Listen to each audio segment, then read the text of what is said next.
a doctor of optometry. My primary duties here is I see pre- and post-op surgeries. I work under Dr. Martin, so emergency care. I take care of the cataract patients, the LASIK patients. I see them after surgery, and pterygium surgeries, which is of the cornea. It's a growth that grows over the eye. I see all those patients. I'm presently going to start seeing my own patients as of next month. I'm midway through 2014. I'm an optometrist, and I do refractions, eyeglass prescriptions, contact lens prescriptions, and then we send them out to another practice where they can fill the prescriptions.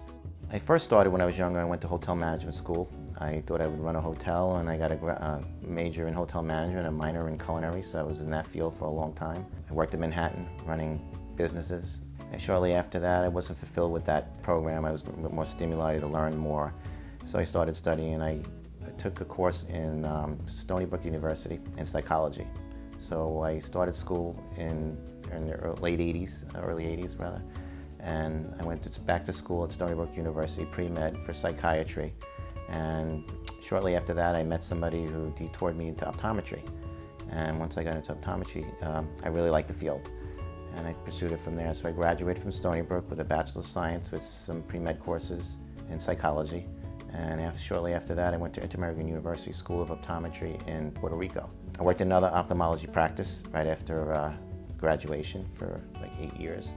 And I started here about 8 months ago. I'm also an AOA member, American Optometric Association member.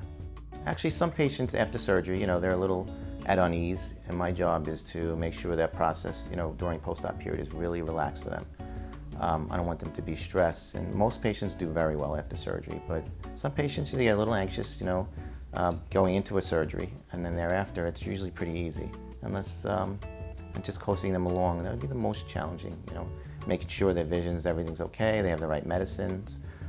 You take a cataract patient, they go, we're not seeing well at all, and the most satisfying thing I feel is after surgery, watching them progress and with their new vision, and watch the end results after the post-op period is done.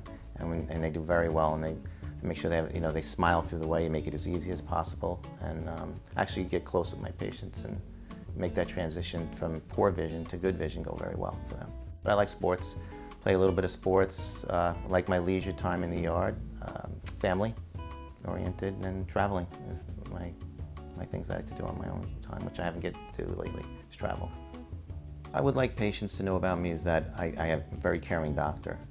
Once again, when you see them post-operatively, it's really imperative that you have somebody in that seat looking at the patient, making them feel comfortable, touching base with them personally, and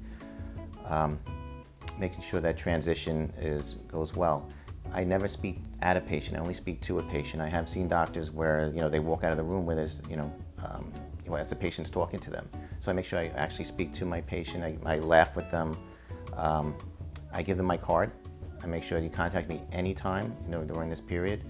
If they can't get me, they can contact my technician or Dr. Martin or the other ophthalmologists that work here. I'm bilingual. I speak Spanish. I'm Italian descent, but like I said, I went to school in Puerto Rico. I learned a lot of Spanish, so it helps assist patients with the Hispanic background.